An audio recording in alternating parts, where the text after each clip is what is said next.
So it's a good question. It's actually a pretty long story, but I'll try and keep it short. I actually started off with combat sports at the age of 12. I went to a school in Dehradun called the Doon School, and there boxing is a sport.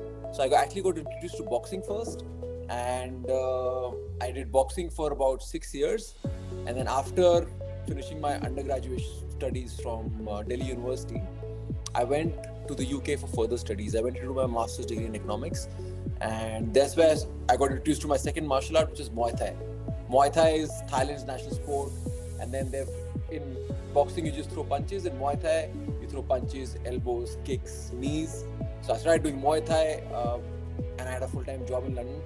And there in that academy, they organized this one martial art, seminar for Brazilian Jiu-Jitsu, and I was pretty intrigued by it because I'd been doing combat sports like boxing and Muay Thai kickboxing for about 10 years at the time, and they introduced this new martial art. It was ground fighting. It was a little weird for me to look at initially because I was a punching and kicking guy, and Jiu-Jitsu as a sport is a grappling martial art, so it's completely different. It's more like wrestling or judo. It's like a combination of those two. So for me it was interesting to see. I didn't want to do it initially, but I saw so many people doing it and enjoying it, and my coach also said, why don't you try it, Sid? You might like it. And yeah, that was my initial introduction to the sport, like just to see it. And then I started watching the UFC, and UFC is the world's biggest mixed martial arts promotion. And then that I understood the importance of ground fighting. And yeah, and then once I got to train, I actually experienced sparring, which is full contact with a girl who was probably 30 kilos lighter than me. So I was sparring with this girl who was 45 kilos, and I was about 75 kilos. And I thought, I'm much bigger, much stronger. I'll be able to control her. Also, I was pretty athletic, and I'd been doing combat sports, and this was a tiny girl. So I thought I'll easily win. And it wasn't the case. Within 10 seconds, she choked me unconscious. I woke up looking at the stars on the ceiling because she had choked me unconscious. So that was my initial introduction to the sport. I realized that someone so small in size with the right technique could beat someone much larger and bigger, which I was to her. So I thought, wow, this is a great martial art. Imagine if I learn it, I'm 75, I should be then able to beat people who are 105, 110 kilos. And then I thought, I'm an Indian. So I was in the UK, but I was still Indian. And I was thinking that when I come back to India, if I learn this martial art, I can teach it to all our sisters and mothers here who can then use it to defend against attackers. So that was my mind when I got introduced to Jiu-Jitsu, and that's how it started.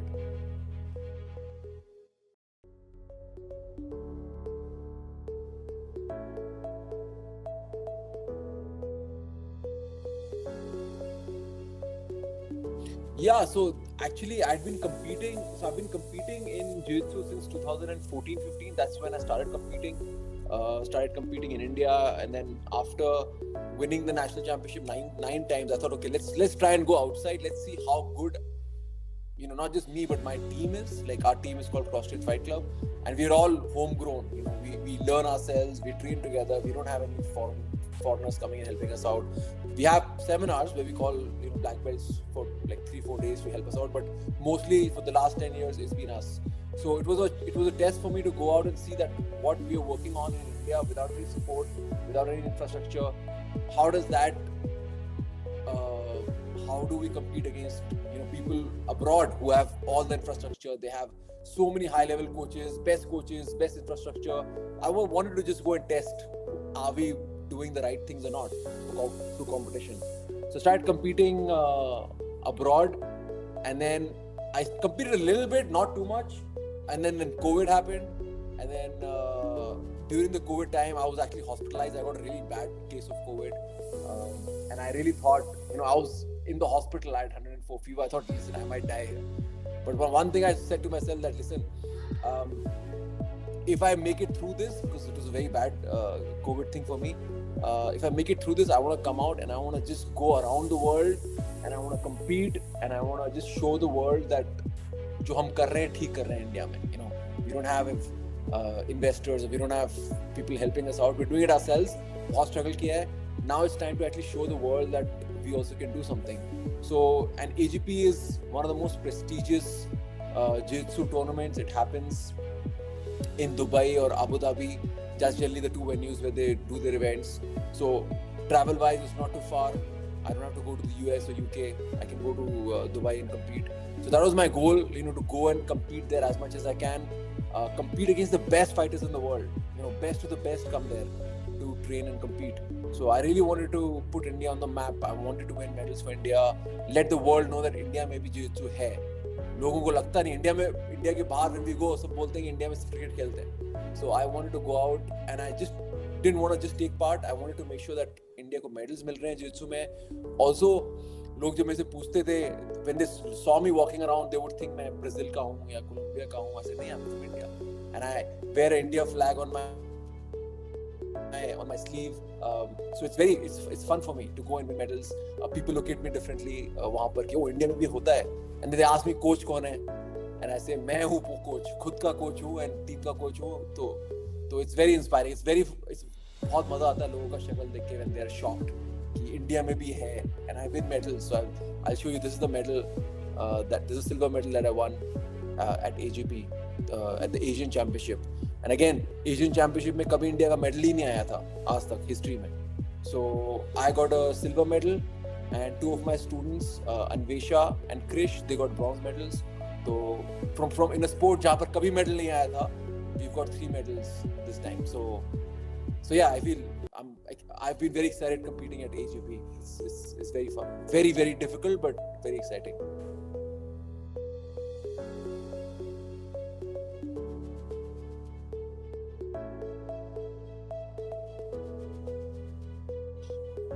Yeah, really good question. And honestly, it's difficult for me to explain how difficult it is because होता क्या है कि when I'm competing against these guys, मेरी weight class में एक British fighter था, एक Colombia का था, UAE के fighters थे. तो ये लोग they are from a setup where they've got so much help and support. They have hundreds of coaches. I mean, आप लोग जब वहाँ जाते हैं, we look at the infrastructure, we look at what facilities they have.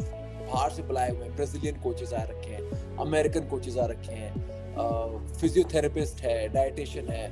There is so much available to them, and we have nothing. Like we literally have, it's me, and I'm teaching my students who are complete beginners. That's how I started. I started by teaching people who knew nothing. पहले खुद सीखा, फिर students को सिखाया, फिर students को ऐसे level पे लाया जहाँ से they can give me enough resistance so I can then go out and compete against the best in the world. तो बहुत difficult है. I mean, it's like मैं अगर आपको बोलूँ कि आप घर पे टेनिस की बॉल से आप आप बैटिंग कर रहे हैं and the next day they put you in a test match cricket, where they're throwing bouncers, there's a fight. That's literally the difference. आप इंडिया में ट्रेन कर रहे हैं, आप बाहर compete कर रहे हैं, इतना difference है because level of competition, reaction, level of technique, cutting edge technique जो लोग use करते हैं, it's very difficult. So when I was going for the Asian Championship, not many people gave us a chance. Generally भी when we go out, लोगों को लगता नहीं है कि we can win anything.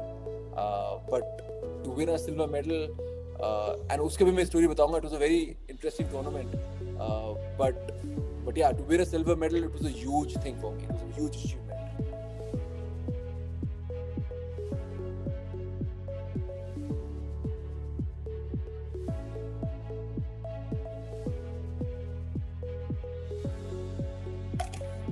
Challenges, sir. The first one I'll say is that अगर मैं India वापस नहीं आता, अगर मैं यूके में रहता, तो वहाँ पर लर्निंग मेरी कितनी इजी हो जाती. वहाँ पर ऑलरेडी कोचेस थे, इंफ्रास्ट्रक्चर था. इंडिया में मेरे को पहले आके सेंटर खोलना पड़ा, एक जगह ढूंढनी पड़ी जहाँ पर हम एक्चुअली ट्रेनिंग कर सकते हो. इक्विपमेंट ढूंढना पड़ा. एक बार इक्विपमेंट ढूंढ लिया, फिर स्टूडेंट्स लाने पड़े. 10 साल लगे स्टूडेंट्स को बनाने में, who can train at decent level. So इतना लंबा जर्नी, वो अगर मैं कहीं भी दुनिया में बाहर ट्रेन करता, अभी भी अगर बाहर चला जाऊँ और 6 महीने ट्रेनिंग करूँ, तो I'll have better results. So challenges are to survive in India, business की तरह हम जिम को रन करने की कोशिश कर रहे हैं. So we have funds. जो जिम से पैसा आता है, we use that to prepare our team to send Indian fighters abroad. हम लोग sponsor करते हैं अपने athletes को. So we're doing all of that apart from just me going and competing. अगर मैं कह रहा हूँ, मैं अगर बाहर कहीं भी ट्रेनिंग कर रहा होता, all I had to focus was on my training. But हम लोग स्पोर्ट को ग्रो कर रहे हैं. हम लोग सेमिनार्स करते हैं, सिखाते हैं, डिफरेंट अकेडमीज में जाते हैं, टूर्नामेंट्स ऑर्गेनाइज करते हैं. हम लोग का ओवरऑल पिक्चर गोल बड़ा है कि स्पोर्ट को ग्रो करना है इंडिया में. खुद जाके जीतना नहीं है सिर्फ गोल. अगर वो गोल होता तो आई थिंक बाहर रहना ज़्यादा बेटर होता. तो that's been the challenge, growing the entire sport in India, letting everyone know जिसको होता क्या है. And medals in the end is just a cherry on top to let the people know कि हम जो कर रहे हैं वो लेजिटिमेट है, वो दुनिया के स्टैंडर्ड्स के हिसाब से ठीक है. And that helps us to grow the sport.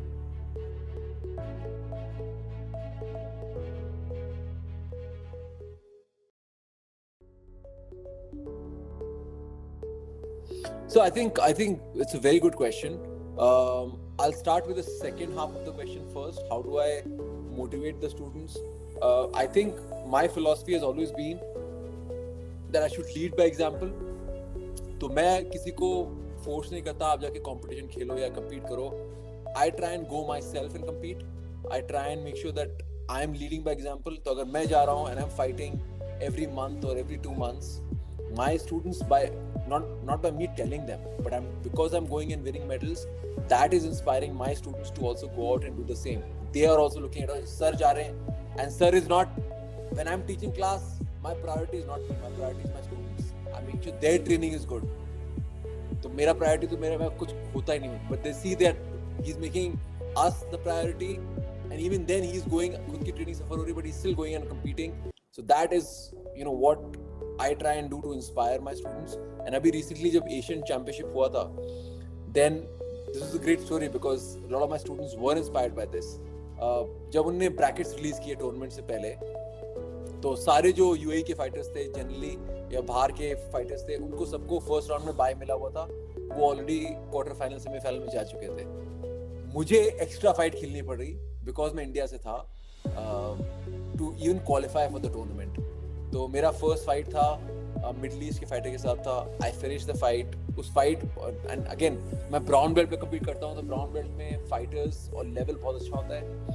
तो 5 मिनट का फाइट था, fight finished, I won that fight. मेरे पास लिटरली 3 मिनट का ब्रेक था and I had to go and fight again now in the actual tournament. And उसमें भी I got to fight एक कोलंबिया का फाइटर था from a group called commando group. Commando group are basically a group of commandos जो UAE government ने hire कर रखे हैं. वॉरियर्स हैं, कमांडोज हैं. अगर कल यूएई वॉर पे जाती है तो ये कमांडो ग्रुप उनके लिए फाइट करेगा. तो ये कमांडोज पूरे दिन ट्रेनिंग करते हैं.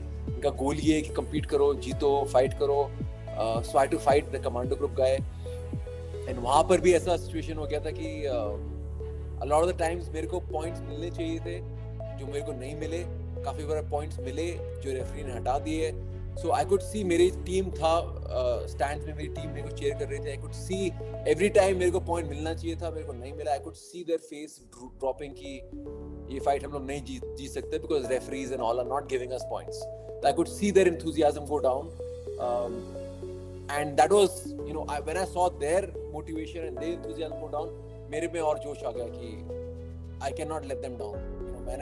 मैं जीत रहा हूँ फाइट टेक्निकली, पर मेरे को पॉइंट्स नहीं दिए जा रहे हैं. So I made sure, 29 seconds बचे थे, मैं 3-2 points में ऊपर था और 27 seconds to go, रेफरी ने 2 पॉइंट मेरे हटा दिए. And now I was losing 1-2 score card पे. So I could have given up, but I thought, this is my chance to inspire my students, lead by example.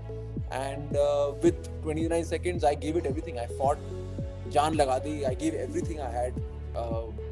That almost out of body experience, I gave it everything. I did a move called the collar drag, and मैंने जिंदगी में इतना तेज collar drag नहीं किया है.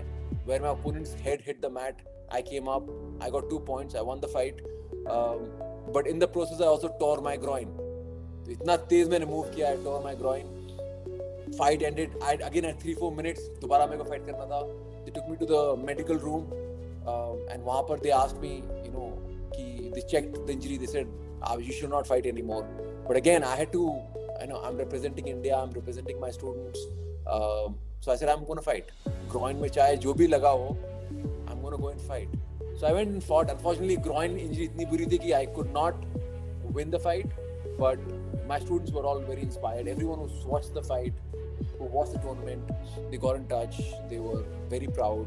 So that is how I try and lead and grow the sport and motivate people, is by my own actions.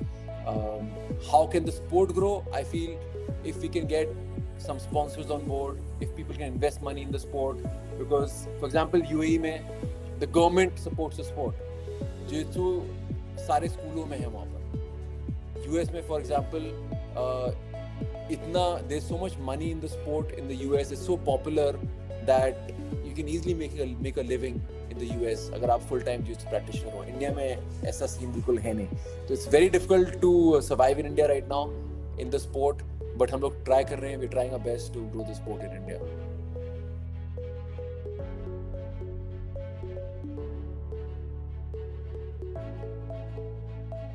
My goal, I think for the longest time, was to just win medals for India. क्योंकि हम लोग का world championship में कभी medal आया नहीं था.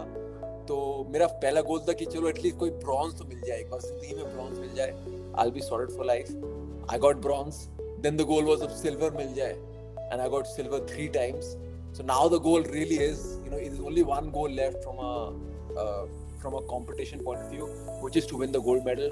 तो जब तक gold medal नहीं मिलेगा, I think I'll keep working very hard, because that world championship gold is something that I really want India to get. Because एक बार वो लग गया, वो थप्पा लग गया कि इंडिया में वर्ल्ड चैंपियनशिप लेवल के फाइटर्स हैं, then I'm done. Like I'm done with that part of my life. As a coach, I coach MMA fighters, I coach Muay Thai fighters, I coach Jiu-Jitsu fighters. So हम लोग का एक student है Anshul Jubilee. He's currently fighting in the UFC. He's India's only contracted fighter in the UFC right now. So my goal is to get him to win his first fight in the UFC from an MMA point of view. And हम लोग के काफी सारे fighters हैं, Matrix Fight Night में fight कर रहे हैं, तो I want to make sure they are winning their fights. And Jiu-Jitsu point of view से obviously I want to win a gold for India, but I also want to make sure हम लोग के जो बाकी students हैं, they also represent India and they win medals for India internationally. So those are my goals. MMA में Anshul, I want him to win in the UFC, do very well. I want other fighters to kill it at Matrix Fight Night. And then Jiu-Jitsu fighters, we have a big team. Tarun Yadav is there, Anvesha is there. So all these guys who are a part of a team, I want them to go out and win medals for India outside. So these are my goals as a teacher as well.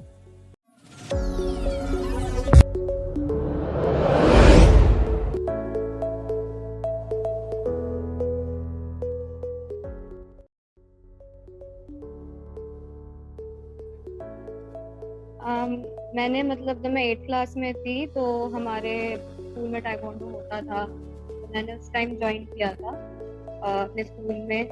और उसके बाद slowly जब मैं और championship में जाने लग गई तो मेरा इंटरेस्ट बढ़ने लग गया, इस रीजन से कि मेडल आते थे, पेरेंट्स खुश होते थे बहुत ज़्यादा, तो मैंने स्टार्ट किया था. देन मैं पीस टाइकोंडो एकेडमी में आई तो मैंने यहाँ और सीनियर प्लेयर्स को देखा जो कि काफी अच्छे से ट्रेनिंग करते थे और उनके काफी मेडल्स आ रहे थे.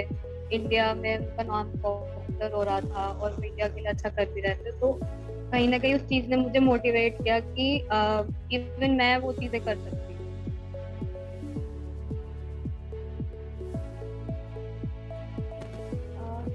मैं वर्ल्ड वुमेन चैंपियनशिप में खेली थी जहाँ पे मेरा रैंक बड़ा था, जिसकी वजह से मैं रैंक 4 हो गई थी इंडिया में. एंड वहाँ पे मैंने एक ओलंपियन के साथ फाइट करी थी और जो मेरा कंपटीशन था उसके साथ वो काफ़ी अच्छा रहा था. हमारा मैच एंड तक फंसा हुआ था, तो वो मेरे लिए काफ़ी प्राउडेस्ट मोमेंट था कि मैंने एक अच्छे एथलीट को टक्कर दी थी वहाँ पे. एक्चुअली 2019 में मुझे बैक इंजरी हुई थी, जो बहुत मेजर इंजरी हो गई थी, जिसकी वजह से मैं वॉकिंग भी नहीं कर पा रही थी. तो उसको ओवरकम करना मेरे लिए काफ़ी डिफिकल्ट हो गया था, क्योंकि प्रॉपर रेस्ट भी करना था, प्रॉपर रिकवरी करनी थी, फिर वापस गेम में आना था. वो काफ़ी बड़ा चैलेंज था मेरे लिए, क्योंकि इट वाज बहुत नई इंजरी थी मेरे लिए, वो मेरे को कोई एक्सपीरियंस नहीं था उस चीज़ का. तो धीरे धीरे जब ट्रेनिंग करी तो काफी डिफिकल्टीज आई, कई बार जो चीजें मुझे करनी चाहिए थी मैं नहीं कर पाती थी, बट वही है, थोड़ा पेशेंस की वजह से और थोड़ा मेरे कोच के गाइडेंस से मैंने इसको ओवरकम किया है। फिर कंटिन्यूइंग ऐसा नहीं था कि बस एक बैक इंजरी हुई, बैक इंजरी की वजह से मेरी हैमस्ट्रिंग में भी काफी बार इंजरी हुई है।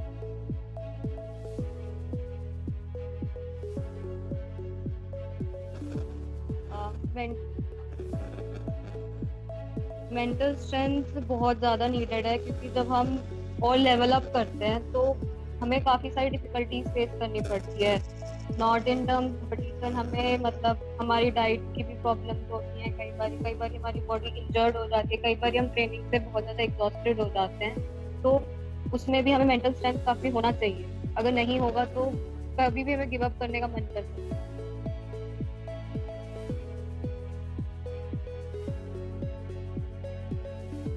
गर्ल्स के लिए मतलब मेरा ये मैसेज है कि अगर आप ताइक्वांडो कर रहे हो या कोई भी कॉम्बैट स्पोर्ट्स कर रहे हो तो you have to keep your will power strong और कभी गिव अप मत करो, क्योंकि ऐसे सिचुएशंस होते हैं जब घर वाले ये बोलते हैं कि ऐसा मतलब कॉम्बैट स्पोर्ट मत लो, तुम्हारा फेस खराब हो जाएगा या बॉडी खराब हो जाएगी, बट आई थिंक उन्हें अपने फैमिली को ही समझाना पड़ेगा and they have to keep going on.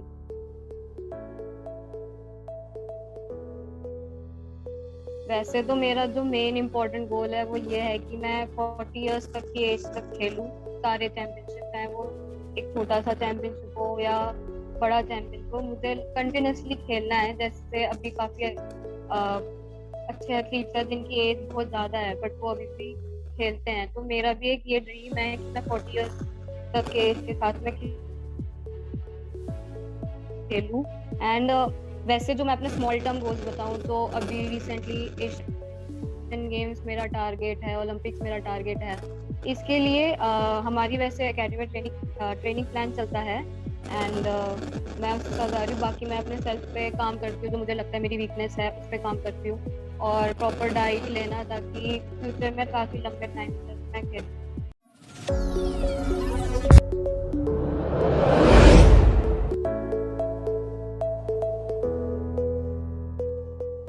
Sir मैंने ताइक्वांडो 2015 में ज्वाइन किया था, और उससे पहले मैंने 2013 में कराटे ज्वाइन किया था, बिकॉज मुझे बचपन से ही मार्शल आर्ट्स का ज़्यादा शौक था, फाइटिंग का। क्योंकि मैं मूवीज़ ज़्यादा देखता था, जैसे मैंने कराटे किड मूवी देखी थी बचपन में 2013 समथिंग, तो मुझे मार्शल आर्ट्स पसंद था, तो मैं 2013 मैंने कराटे ज्वाइन किया। मैंने 1 ईयर कराटे ज्वाइन किया, देन उसके बाद मेरे घर वालों ने बोला नहीं क्या स्पोर्ट्स करते हो आप, पैर लात हाथ घूसे मारते हो, ये अच्छा नहीं है, क्रिकेट ज्वाइन कर लो। तो उसके बाद मैंने मेरे घर वालों ने क्रिकेट ज्वाइन करा दिया मुझे 2014 में। 2-3 डेज ट्रेनिंग किया क्रिकेट की, बट मुझे पसंद नहीं आया। मुझे लगा नहीं मैं गलत स्पोर्ट्स हूँ, मुझे वही करना है जो मुझे पसंद है। फिर मैंने जिद करके 2015 में मैंने ताइक्वांडो ज्वाइन किया अपने होम टाउन में, और मैंने विद इन 8 मंथ्स ट्रेनिंग करके मैंने फर्स्ट गोल्ड मेडल जीता था स्टेट चैम्पियनशिप 2015।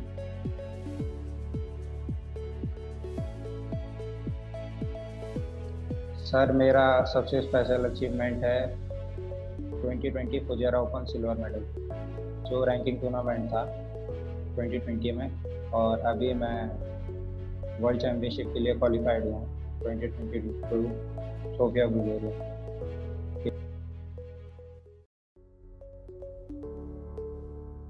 सर रिसेंट में अभी जो मैं आईटी रैंकिंग टूर्नामेंट खेलने जा रहा था, उससे 1 हफ्ते पहले मेरे फादर की डेथ हो गई। उस टाइम मैं बहुत ही मतलब मेंटली डिस्टर्ब रहा हूँ, और मैं चैम्पियनशिप के लिए प्रिपेयर कर रहा था और मुझे एकदम से न्यूज़ मिला कि ऐसे ऐसे हुआ है, तो मुझे घर निकलना पड़ा। और मैं घर गया, मैंने 1 दिन वहाँ रुका, मैं नेक्स्ट डे वापस आ गया, और मैंने सोचा नहीं मुझे ट्रेनिंग करना है, मुझे चैम्पियनशिप जाना है और मुझे मेडल लाना है। और उस बीच में बहुत डिस्टर्ब था, बट मैं आया, मैंने ट्रेनिंग की और मैं चैम्पियनशिप गया और मैंने गोल्ड भी जीता। तो वो टाइम मेरे लिए बहुत टफ था और उससे ओवरकम आना बहुत मेरे लिए टफ।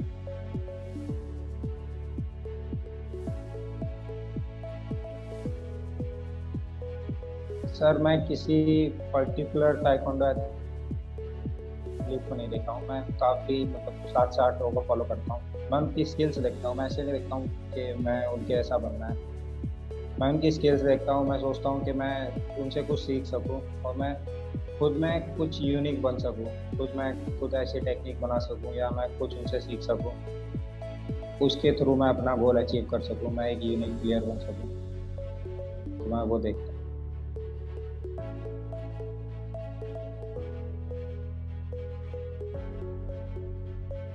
सर जैसे हमारी चैम्पियनशिप आती है तो हम प्लान करते हैं कि वो चैम्पियनशिप कितना दूर है, कहाँ पे है और कितना टाइम है। तो उस हिसाब से हमारा जो स्टाफ है, कोचिंग डिपार्टमेंट है, वो ट्रेनिंग प्लान वो करता है और फिर हम ट्रेनिंग उनके हिसाब से करते हैं और मेंटली खुद को स्ट्रॉन्ग करते हैं, नहीं हमें मेडल मारना है, इस चैम्पियनशिप में मेडल मारना है।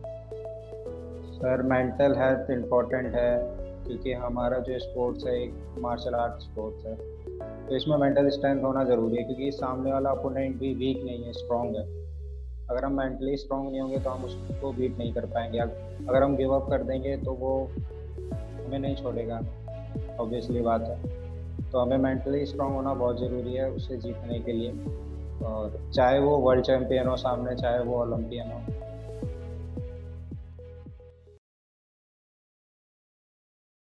सर अभी मेरा शॉर्ट टर्म जो गोल है वो मेरा भी है, मैं भी वर्ल्ड चैम्पियनशिप के लिए क्वालिफाइड हूँ, तो मैं ट्रेनिंग कर रहा हूँ कि मैं इस वर्ल्ड चैम्पियनशिप में गोल्ड मेडल मार सकूँ और इंडिया का पहला गोल्ड मेडलिस्ट बन सकूँ, वर्ल्ड चैम्पियन। और मेरा जो लॉन्ग टर्म गोल्स है वो है ओलंपिक्स 2024, और उसके लिए भी मैं ट्रेनिंग कर रहा हूँ।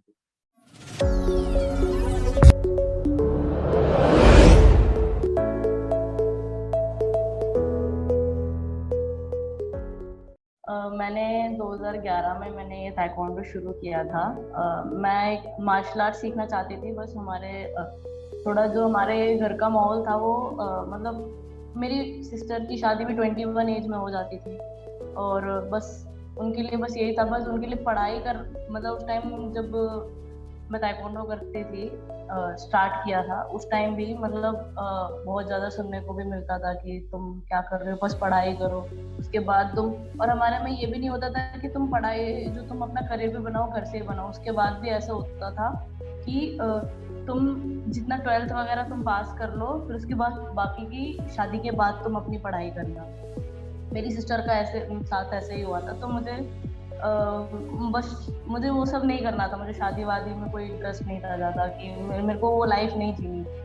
तो फिर मैंने फिर ताइक्वांडो मैंने शुरू किया। मेरे भैया ने मुझे मेरे फर्स्ट कोच मेरे भैया थे, तो उन्होंने मेरे को ताइक्वांडो में डाला और फिर मैंने 1 साल ट्रेनिंग करी। 1 साल की ट्रेनिंग के बाद मेरा नेशनल में सिल्वर आया था, जिससे मुझे काफ़ी मोटिवेशन मिला कि मैं भी कर सकती हूँ, और मेरे मतलब मेरे फैमिली है वो भी काफ़ी खुश हुए।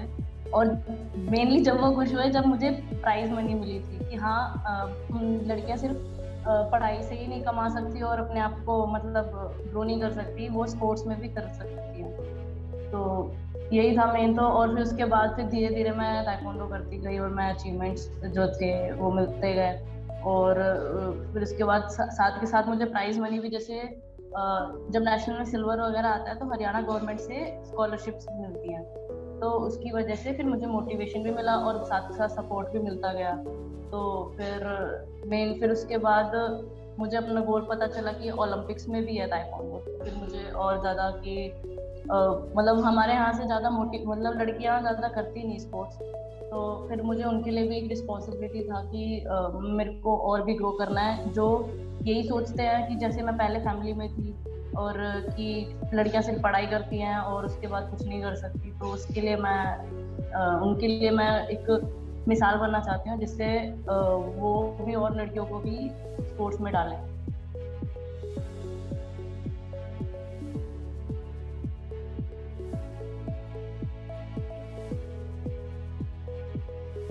सबसे स्पेशल अचीवमेंट मेरा वैसे इंडिया ओपन ही है, क्योंकि उसके बाद जो मेरी फैमिली थी वो मुझे सीरियसली सपोर्ट करने लगी। पहले बस ऐसा था कि बच्ची मेडल मार रही है, पैसा आ रहा है, बस इसलिए ज़्यादा नहीं करते थे। बस हाँ उसके बाद जब उनको पता चला कि मेन नाम भी होता है कुछ, तो जब मेरा इंडिया ओपन में लाइव चल रहा था, डीडी स्पोर्ट में मेरा लाइव आ रहा था, तो मेरे फैमिली मेंबर्स और हमारे सारे जो पड़ोसी वगैरह थे वो सारे बाहर लाइव देख रहे थे मेरा, और मेरे लिए चेयर अप कर रहे थे। और मेरे पापा भी बहुत ज्यादा खुश हो रहे थे उस टाइम कि हाँ अब मेरी बेटी नाम कमा रही है। पहले नेशनल वगैरह इतना लाइव नहीं आता था और उतना मतलब फेमस नहीं हो पाते थे। तो इंडिया ओपन के बाद मेरे को काफी मतलब फेमस हुई मैं कि हाँ एक सोनिया है और ये यहाँ से है, फरीदाबाद से है। और फिर उसके बाद मतलब मेरे लिए स्पेशल अचीवमेंट वही था कि उसके बाद मेरे पापा ने बोला बहुत अच्छे बेटा, तुम ऐसे ही नाम बनाते रहो। पहली बार मुझे वो चीज सुनने को मिली तो मुझे बहुत अच्छा लगा था।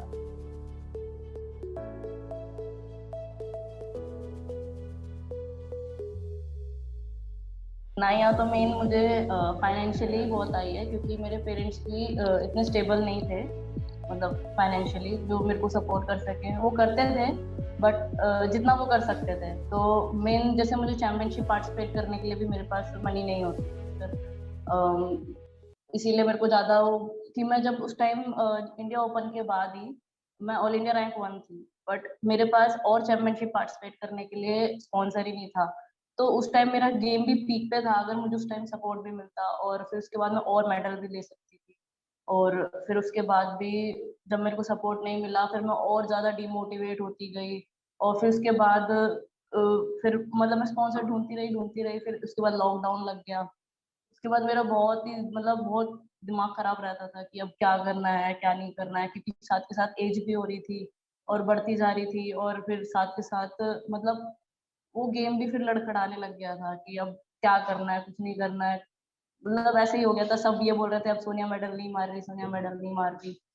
मतलब मेरे पे ही ब्लेम हो रहा था कि तुम अब मेडल नहीं मार रही हो, क्योंकि मेरे को पार्टिसिपेट करने को भी नहीं मिल रहा था और मेरे को चैंपियनशिप वो एक्सपीरियंस भी नहीं मिल पा रहा था मुझे। तो फिर उसके बाद फिर मैंने स्पॉन्सर ढूंढा और अभी भी ऐसे ही चल रहा है, अभी स्पॉन्सर भी नहीं था तो अभी कर रही हूँ। फिर उसके बाद मुझे इंजरी होने लग गई, फिर इंजरी के बाद भी फिर बहुत डिमोटिवेशन आने लगा कि अब क्या करना है क्या नहीं करना है कैसे करना है, क्योंकि मेरे ऊपर कोई स्पॉन्सर भी नहीं है जिससे फिर मैं और ज्यादा अपने आप को ठीक कर सकूं। मेरे घर वाले भी फिर ऐसे बोलने लग जाते थे कि स्पॉन्सर नहीं है तुम्हारे पास, पैसे नहीं है तो हम तुम्हारा, अगर जैसे इंजरी हो जाती थी फिजियोथेरेपिस्ट के भी बहुत पैसे लगते थे। तो मेन तो मुझे फाइनेंशियली ही लगता है, बाकी तो गेम तो मेरे ऊपर है, वो तो मैं अपने आप ठीक कर दूंगी।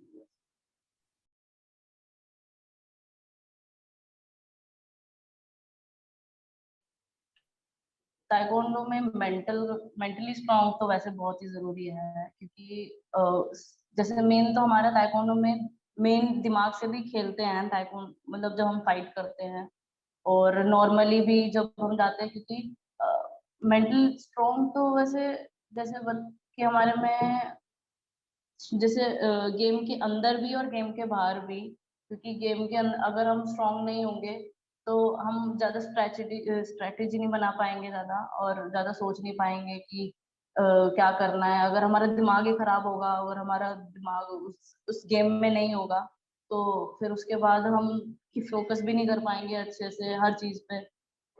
इसीलिए तो होना तो चाहिए स्ट्रांग उसके लिए, मेडिटेशन कर सकते हैं उसके लिए, और जो काम रहना जरूरी है बस उसके लिए।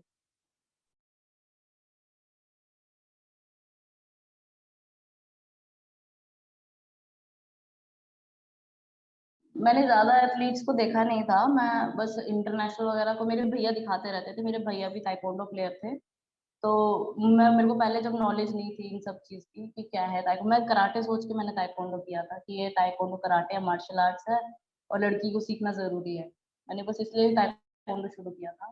फिर धीरे धीरे भैया ने मुझे नॉलेज दी, दिखाया, वीडियोस वगैरह दिखाते थे मुझे ताइक्वांडो प्लेयर्स की। तो मुझे एक चाइना की प्लेयर थी वू जिंगयू, जो जिसका गेम मुझे बहुत ही प्यारा लगता था। तो मुझे मतलब मैं उनको बहुत ही कॉपी करती थी, अभी भी मैं, अब तो वो काफी एजेड हो गई है।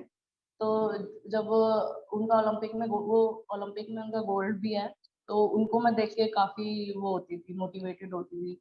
और वो उनकी एज भी काफी थी, तो अभी भी काफी मतलब अभी भी उन्होंने जब उनकी 32 एज की एज में उन्होंने उनका बच्चा भी था, उसके बाद भी उन्होंने वर्ल्ड चैंपियनशिप में सिल्वर जीता।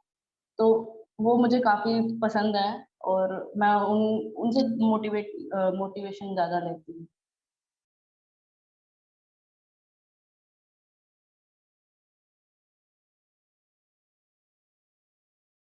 तो फर्स्टली मैं अपनी रैंक बढ़ा रही हूँ, क्योंकि जो ओलंपिक में क्वालिफाई करने के लिए सबसे पहले मैं ऐसे नहीं बोल सकती कि मेरे को ओलंपिक गोल्ड मारना है और मैं ओलंपिक की तैयारी कर रही हूँ। उससे पहले मैं जो कर सकती हूँ तो मैं अपना रैंक बढ़ा रही हूँ, जो कि जीवन रैंकिंग टूर्नामेंट्स जो होते हैं, छोटे छोटे टूर्नामेंट्स होते हैं इंटरनेशनल, उनमें पार्टिसिपेट करके उसमें मेडल आएगा तो उसमें रैंक पॉइंट्स मिलते हैं, जिससे हमारा रैंक ऊपर होता है। अभी करंटली मेरी रैंक 69 है, वर्ल्ड रैंक, और ओलंपिक रैंक मेरी 120 है। अगर मैं टॉप 10 में ओलंपिक टॉप 8 में मैं अगर आ जाती हूँ ओलंपिक रैंक में, तो मैं डायरेक्ट क्वालिफाई कर जाऊंगी ओलंपिक्स के लिए। तो मेरे को ये ज्यादा इजी लग रहा है कंपेयर टू जो हमारे फेडरेशन होती है, उसमें टीम मोस्टली जाती नहीं है। तो मैं मेनली तो इसी को टारगेट कर रही हूँ, जिससे मैं ओलंपिक्स तक सबसे पहले पहुंच सकूं। फिर उसके बाद मेडल तो मैं मारूंगी फिर और इसके लिए मैं प्रिपेयर ऐसे इसीलिए कर रही हूँ। मैं स्पॉन्सर जो है अभी शिखर धवन फाउंडेशन से मेरी बात मतलब हमारे वो हुई है कि स्पॉन्सर वो देंगे ओलंपिक्स तक और 2024 तक। तो मैं ज्यादा से ज्यादा चैंपियनशिप पार्टिसिपेट करूंगी और उसमें मेडल मारूंगी और अपना रैंक बढ़ाऊंगी। और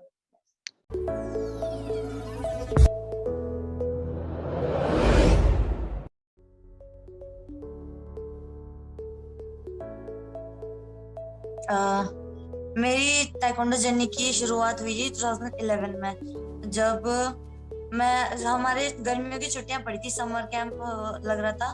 तो फिर मैं ऐसी स्टेडियम में घूमने गई थी देखने के लिए कि कुछ मुझे कोई स्पोर्ट्स ज्वाइन करना था। तो फिर मैंने देखा वहां पर मार्शल आर्ट्स हो रहे थे और मुझे बचपन से मार्शल आर्ट्स काफी पसंद था। मैं जैकी चैन की मूवीज देखती थी, ब्रूस ली की मूवीज देखती थी, मुझे बहुत पसंद था, लड़ाई वड़ाई बहुत पसंद थी। तो फिर मैंने वहां पर देखा तो मुझे पसंद आया कि मैं भी मार्शल आर्ट्स करूंगी, ताइक्वांडो करूंगी। फिर धीरे धीरे ज्वाइन किया, फिर धीरे धीरे किया, तो फिर मुझे बहुत अच्छा लगा करना। फिर मैंने आगे इसी में वो इंटरेस्ट बढ़ गया करते करते।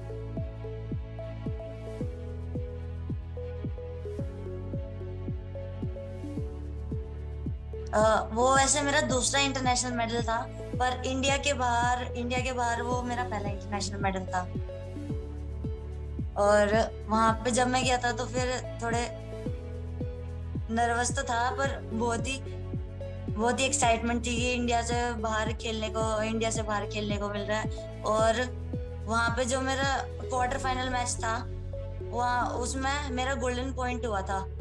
मतलब कि हम दोनों के स्कोर थर्ड राउंड तक सेम थे, और लास्ट के जब गोल्डन पॉइंट हुआ तो लास्ट में बिल्कुल 0.62 सेकेंड बचे थे जब मेरा गोल्डन पॉइंट कनेक्ट हुआ। और बिल्कुल मतलब मुझे बहुत खुशी हुई जबकि मेरा इंडिया के बाहर इंटरनेशनल मेडल आया है।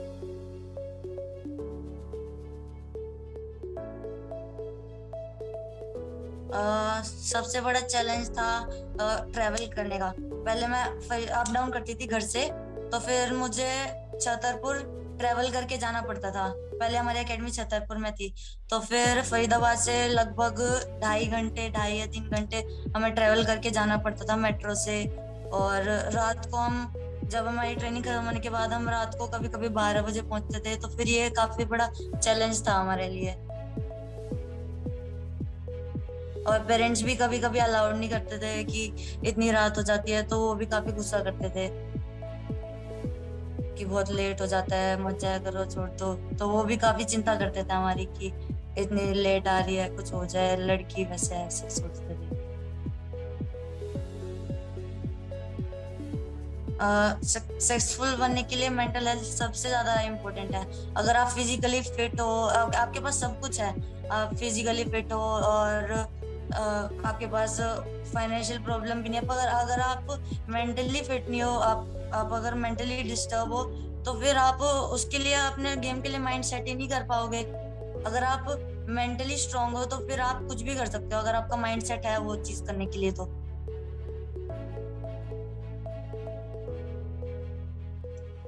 सबसे स्पेशल अचीवमेंट मेरा वही सबसे पहला इंटरनेशनल मेडल था,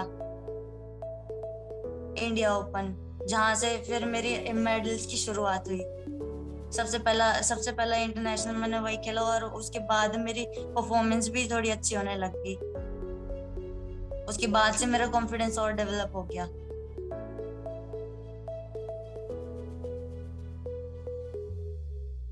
अगर मैं शॉर्ट टर्म गोल्स में बोलूँ तो फिर अभी मेरा जो भी इंटरनेशनल आ रहे हैं, अभी इंटरनेशनल ओपन अभी 1-2 महीने के बाद, तो फिर और नेक्स्ट ईयर अभी एशियन गेम्स और वर्ल्ड चैंपियनशिप भी है, तो फिर उसके लिए मैं प्रिपेयर कर रही हूँ। और लॉन्ग टर्म गोल्स में जो 2024 ओलंपिक्स है, मैं उसके लिए प्रिपेयर कर रही हूँ।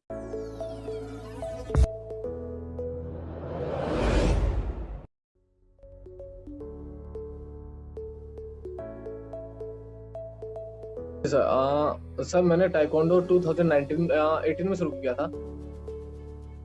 मेरे स्कूल से मैं अगर असेंबली होती है ना, तो मॉर्निंग प्रेयर होती है, तो उसके अंदर टाइकोंडो क्लासेस चलती थी हमारी। तो उसके कारण मुझे वो मोस्टली मेरे को वो असेंबली में थोड़ा बहुत था, तो मैं टाइकोंडो ज्वाइन कर लिया। और मेरा मेन प्रॉब्लम था कि मैं पैरा से हूँ, तो इसलिए मेरे काफी बच्चे ऐसे बोलते थे कि मतलब हाथ की प्रॉब्लम के कारण, तो मुझे वो डिफेंस करना होता था हर चीज को।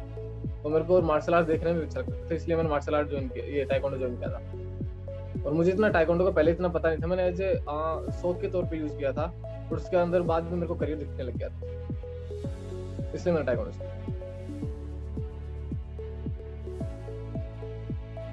सर मैंने 2018 से शुरू किया था, बट 19 तक आते आते मुझे लगा कि मेरे अंदर कोई भी चेंज नहीं है, मतलब ऐसा कुछ भी नहीं लगता था मुझे, बिल्कुल बिगिनर लगता था मैं खुद को टाइकोंडो में। बट मैंने 2019 में पीस टाइकोंडो अकेडमी ज्वाइन की थी, और उसके बाद मेरे को ये है कि मेरे को टाइकोंडो में काफ़ी ज़्यादा ये पता चला है कि मेरा कॉन्फिडेंस खुद का हाई हो गया है। और ऐसा नहीं है कि बिगिनर हूँ बिल्कुल, बट ये है कि टाइकोंडो मेरा एक्सपीरियंस पीस टाइकोंडो अकेडमी में ज़्यादा अच्छा रहा है, काफ़ी अच्छा रहा है, क्योंकि वहाँ के सीनियर प्लेयर्स इंडिया के टॉप रैंकर्स हैं वहाँ पे ऑलरेडी। हमारे कोच साहब वो काफ़ी वर्ल्ड चैंपियन है, तो सर वहाँ का काफ़ी एक्सपीरियंस भी है, कोच का सपोर्ट भी है, मोस्टली विनय सर का काफ़ी सपोर्ट है मेरे उसके ऊपर, इसलिए पीस टाइकोंडो अकेडमी में मेरा काफ़ी एक्सपीरियंस अच्छा रहा है।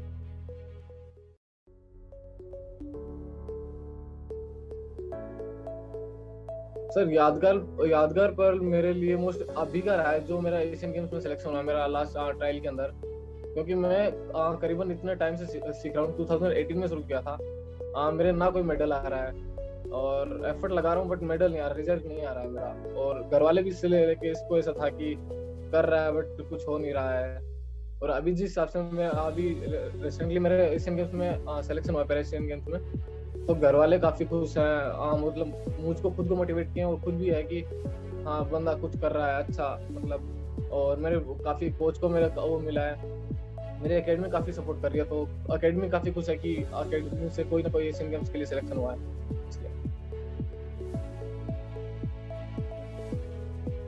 सर एक्सपेक्टेशन यही है कि मेरे को यहाँ वहाँ पे जाके इंडिया को रिप्रेजेंट नहीं करना है, मेरे को वहाँ पे मेडल चाहिए, और मैं मेडल के लिए वहाँ पे अभी काफी मैं तैयारी में ज्यादा ध्यान दूंगा। मेरा 100% है, तो मैं 200% दूंगा।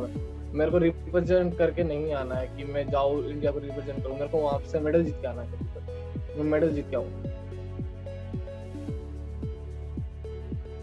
सर बड़े चैलेंजेस मोस्टली यही है कि आप अपना 100% दो भी कम भी रह जाता है कभी कभी, बट अगर जब हमारी चैंपियनशिप होती है, जब हार जाते हैं ना, तो बहुत ज़्यादा बुरा भी लगता है, खुद के लिए भी, फैमिली के लिए, कोच के लिए भी।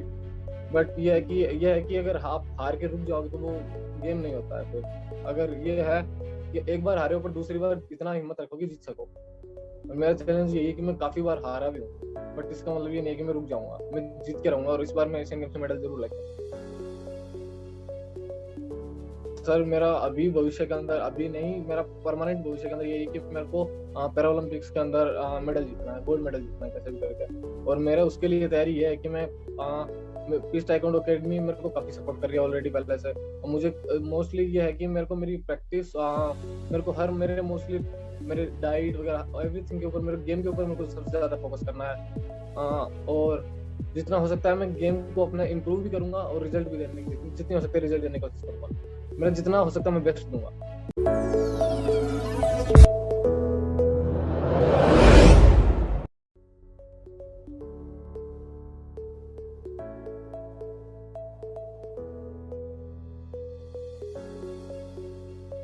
I started Taekwondo from school. Being in a farmer's family, it was tough to express them that how I should start a game not so familiar in India like Taekwondo, that too as a hobby. But eventually they agreed. It started as a hobby, and eventually seeing the 2012 Olympics, it became my dream to take it as a sport, and that is how my journey started in Taekwondo. So the thing that motivated me personally was, well, I bagged the gold medal in school national games, and I thought that there is a future in this sport. That's when I thought of taking it professionally.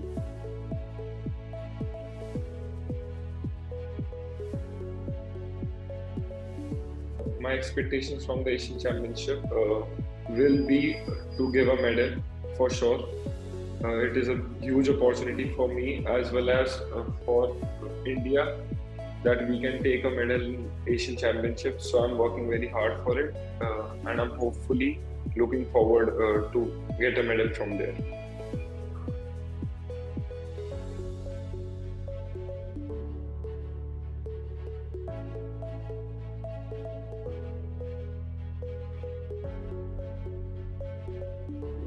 But I feel that challenges are a part of athlete's life, and without challenges, no athlete is made. So, not about just Taekwondo in India. I feel that it's not about what Indian Taekwondo can give an athlete. It's about what an Indian athlete gives to Indian Taekwondo. So that is my perspective, and I feel that that's how I overcome it, the challenges that are faced on me.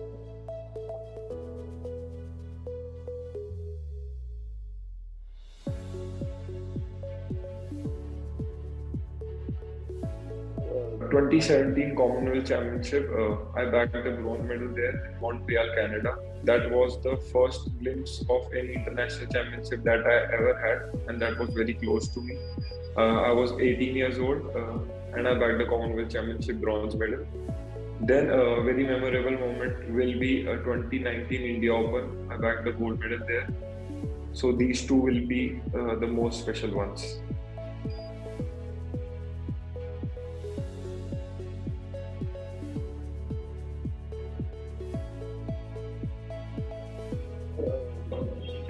When we go for international events, they are much organized than the competitions that are here in India.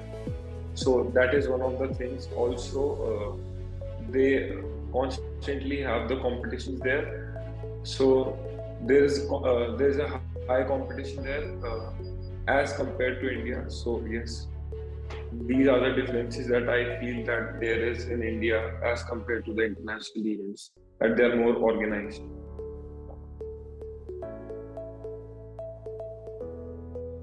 My future goal is eventually to become first Olympian in Taekwondo from India and put India's map on the world map of Taekwondo. That is my aim, so that children, the upcoming youth, can take up Taekwondo as a sport confidently in a nation like India where it's not so popular.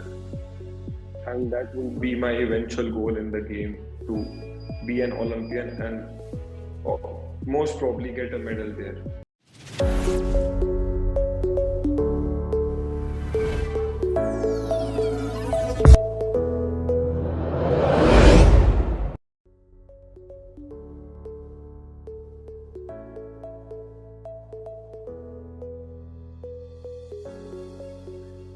मैं training just खत्म करके आ रहा था academy से, और मैं अपने coach के जस्ट थोड़ा सा पीछे चल रहा था अपने टीममेट के साथ, और सडनली मुझे एक ईमेल आया कि वर्ल्ड ताइक्वांडो से कि आप ऐसे क्वालिफाई कर गए इस इवेंट के लिए। और मैं उस दिन उसका वेट ही कर रहा था कि आज फाइनली मेरा रिजल्ट आएगा कि मैं क्वालिफाई हूँ या नहीं हूँ। तो जैसे वो मेरे पास ईमेल आया तो मैंने अपना बैग जो था मेरे पीछे वो उसी टाइम वहीं गिर गया, और मैं भाग के अपने कोच के पास गया और मैंने उनको वो ईमेल दिखाया और मैं बोला कि फाइनली हमने कर दिया, ये हो गया, क्वालिफाई हो गया। उन्होंने मुझे बहुत टाइट हक दिया और मतलब हम दोनों बहुत खुश थे। सब मेरे टीममेट्स आए और चिल्ला रहे थे कांग्रेचुलेशन, बधाई हो सबको। तो वहाँ का जो सीन था मैं भूल नहीं सकता, इतना सरप्राइजिंग था, शॉकिंग था कि पहले तो मैं डाइजेस्ट नहीं कर पाया कि ऐसा हो गया है, क्योंकि ये इवेंट ऐसा था जो मैं सालों से देखता आ रहा था कि यहाँ जाना कितना अच्छा है, ये कॉम्पिटिशन कितना अच्छे से कराते हैं, एथलीट्स कितने अच्छे अच्छे हैं, सारे इतने स्किल्ड एथलीट्स हैं, तो अब मैं भी उसका पार्ट बनने जा रहा हूँ, जो मेरे लिए बहुत ही बड़ी अचीवमेंट है खुद के लिए और पूरे इंडिया के लिए मैं सोचता हूँ। तो ये बिल्कुल सरप्राइजिंग और शॉकिंग है मेरे लिए।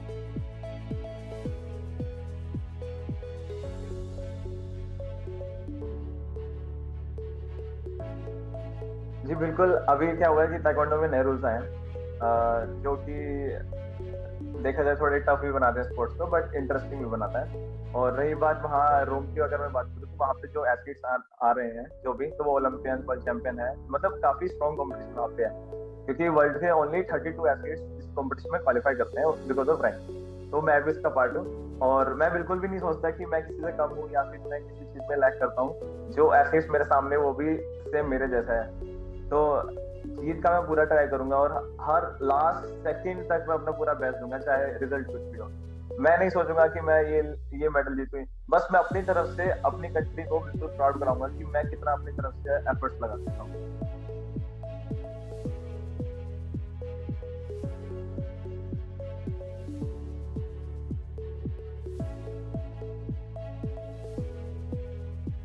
हाँ बिल्कुल, क्योंकि ताइक्वांडो ग्रैंड प्री जो है वो एक बहुत ही मेजर सीरीज है, तो आज तक कोई इंडियन नहीं आता, और जो जब ये इवेंट होता है तो पूरा वर्ल्ड इसको देखता है। तो अगर मैं यहाँ पे मेडल या मेरी पोजीशन आती है या फिर मैं अच्छी परफॉर्मेंस देता हूँ तो मैं वर्ल्ड लेवल पे हाईलाइट हो जाऊंगा। ऐसी बात नहीं है कि और जो कॉम्पिटिशन है वो अच्छे नहीं थे, बट ये एक और लेवल अप है मतलब। तो अगर हाँ मेरा यहाँ परफॉर्मेंस अच्छा था, मेडल आता हूँ, तो बिल्कुल हाँ ये मेरे करियर के लिए बहुत ही अच्छा होगा।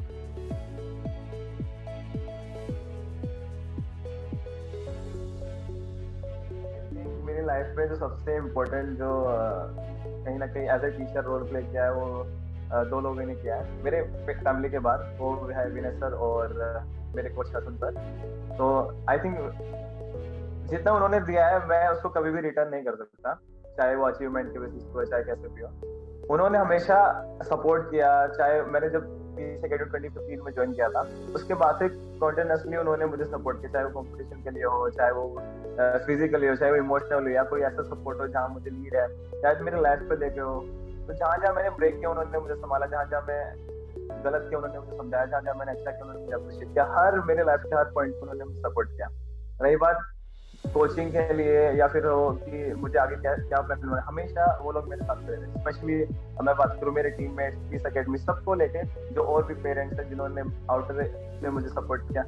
पीस एकेडमी के लिए मतलब मेरे दिल में बहुत ज्यादा प्यार है, वो मेरी फैमिली के दिल में, क्योंकि जितना सपोर्ट इन्होंने किया है, पीस एकेडमी किया है, कोई और मुझे नहीं लगता कर सकता है। तो मैं हमेशा इन लोगों के लिए ग्रेटफुल हूँ, और जब भी मैं कहीं कुछ बोलता हूँ तो मैं हमेशा पीस एकेडमी को, विनय सर को, उस्ताद को, मेरी फैमिली को आगे रखता हूँ, क्योंकि इनके जैसा कोई नहीं कर सकता है। और जिस लेवल पे इन्होंने मुझे पहुंचाया वो कोई अकेला नहीं कर सकता, मतलब एक ग्रुप, एक फैमिली। साथ ही साथ मैं कोच का नाम भी लूंगा, क्योंकि जब मुझे बहुत ज्यादा नीड थी उन्होंने मुझे पूरा सपोर्ट किया, चाहे वो फाइनेंशियल हो या फिर ऐसे, स्पेशली लॉकडाउन में जब हमें बहुत ज्यादा मेंटल सपोर्ट का नीड था उन्होंने सपोर्ट किया।